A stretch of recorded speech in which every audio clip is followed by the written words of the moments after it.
अस्सलाम वालेकुम। कैसे हैं आप सब लोग? उम्मीद है कि आप सब ठीक होंगे और खैरियत से होंगे। अच्छा, आज मैं एक लेक्चर स्टार्ट करने लगी हूँ आज से।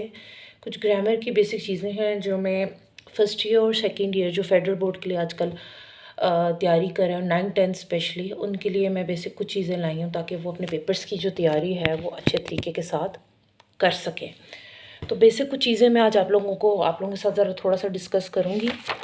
अच्छा, आज मेरे पास एक बहुत इम्पॉर्टेंट टॉपिक है, मैं बेसिक बताऊँगी सबसे पहले, और वो है अबाउट सबसे पहले मैं आपको बताऊँगी पैराग्राफ राइटिंग के बारे में। This is for class 9th, क्योंकि अभी उन्होंने 9-10 में पेपर्स के लिए अभी तैयार होना है, तो मैंने कहा कि थोड़ा सा उनके लिए प्रिपरेशन के लिए उनको चीज़ें बताऊँ। पैराग्राफ राइटिंग क्या होता है? अच्छा, पैराग्राफ राइटिंग ग्रामर में एक बेसिक चीज़ है। अब जैसे वर्ड से मैं हमेशा कहती हूँ कि जब भी आप ग्रामर की कोई भी चीज़ समझने लगें तो वर्ड से पहले समझें। पैराग्राफ क्या होता है? पैराग्राफ कहते हैं कोई भी चीज़, जैसे हम ऐसे में एक ग्राफ मतलब मतलब वर्ड्स का मजमुआ, सिंपल सी वर्ड है। उसमें हम ये करते हैं कि हम 6 अगर लाइन्स हैं तो हम 6 लाइन्स में एक सेंटेंस को या एक वर्ड को या एक स्ट्रक्चर को हम कैसे कवर करेंगे, ये पैराग्राफ राइटिंग होता है। और वो शॉर्ट फॉर्म में आपने इसको डिस्क्राइब करना होता है। जैसे मैं आपको बताती हूँ कि कोई भी चीज़ है जो टू द पॉइंट होगी, ये ऐसे से डिफरेंट होता है, ठीक है। इसमें आपने राउंड अबाउट 7 to 8 लाइन्स में एक चीज़ को आपने एक्सप्लेन करना है और बहुत ईजी वे से एक्सप्लेन करना है, वो जिसमें आपकी सारी चीज़ें ग्रैस्प हो। जिसमें सबसे पहले मैं आपको बताना चाहूँगी, जैसे एक टॉपिक है, nature is the best healer. अब ये टॉपिक है, हीलर का मतलब क्या होता है कि नेचर जो है हमें एक सुकून मुहैया करता है।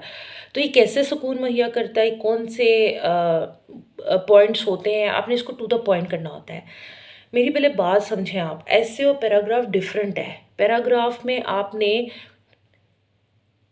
7 to 8 लाइन्स में एक चीज़ को एक्सप्लेन करना है और बस उसी जगह पे वाइट को करना है, ज़्यादा डिस्क्रिप्शन में नहीं जाना। आई रिपीट, डिस्क्रिप्शन में नहीं जाना, बात को क्लियर कर देना है, ठीक है। और ज़्यादा लंबा भी नहीं, लेकिन पॉइंट आपका उस पैराग्राफ के अंदर वैलिड हो जो आप लिख रहे हैं। मेन सबसे इम्पॉर्टेंट चीज़ यही होती है कि आप जब वो चीज़ लिख रहे होंगे तो वो चीज़ आपके पैराग्राफ में कवर अप होती हो, ठीक है। ये पैराग्राफ राइटिंग होता है जिसमें हमने शॉर्ट फॉर्म में, हम इसको आर्टिकल भी कह सकते हैं। दूसरे सेंस में मैं अगर बात करूँ तो ये आर्टिकल चीज़ भी है, जिसमें हम एक चीज़ आर्टिकलशिप के तौर पर लिखते हैं ना, जिसमें हम, आप कह सकते हैं मुकालमा, मुकालमा ये, जिसमें मतलब कोई भी चीज़, अब मतलब हम कॉलम नगारी, कॉलम नगारी है। कॉलम नगारी में ये होता है कि हम एक कॉलम एक चीज़ को करते हैं, तो ये पैराग्राफ राइटिंग होता है। मतलब ये सारे इसी चीज़ पे होता है। चीज़ आपने 7 to 8 lines to the point लिखनी है। कोई भी चीज़ इसमें कोई गलत नहीं होनी चाहिए। एक चीज़ आपकी एक ही पॉइंट के साथ ग्रैस्प हो और वो चीज़ आपकी क्लियर हो, ये पैराग्राफ राइटिंग होती है। जैसे मैं अभी आपको बताती हूँ, ये एक पैराग्राफ आपको नज़र आ रहा होगा। अभी देखिए, ये पैराग्राफ एक लिखा हुआ है और ये देखिए ये टू द पॉइंट एक चीज़ लिखी हुई है, बात को अंदर एक्सप्लेन किया हुआ है और कोई भी चीज़ आगे पीछे नहीं है। एक चीज़ भी लिखी हुई है और एक चीज़ आपको 7-8 लाइन्स में एक्सप्लेन भी कर दी गई है। ये पैराग्राफ राइटिंग कहलाता है। क्या कहलाता है? Paragraph writing. और इस पर आपकी एक भी चीज़ होता है, ऐसे जो होता है वो डिफरेंट चीज़ होती है, ठीक है। क्या होता है ऐसे जो है, this is a different thing. उसमें हम ज़्यादा लंबा जाते हैं। उसमें एक आपका इंट्रोडक्शन होता है, फैक्ट्स होते हैं और कंक्लूजन होता है। तीनों चीज़ें आपकी एक जगह पे लिखी होती हैं, ठीक है ना। तो समझ लें आपको इस तरह ये चीज़ ज़्यादा अच्छे तरीके से समझ आई होगी, आपको एक्सप्लेन हो गया होगा कि देखिए पैराग्राफ राइटिंग बेसिकली होता क्या है।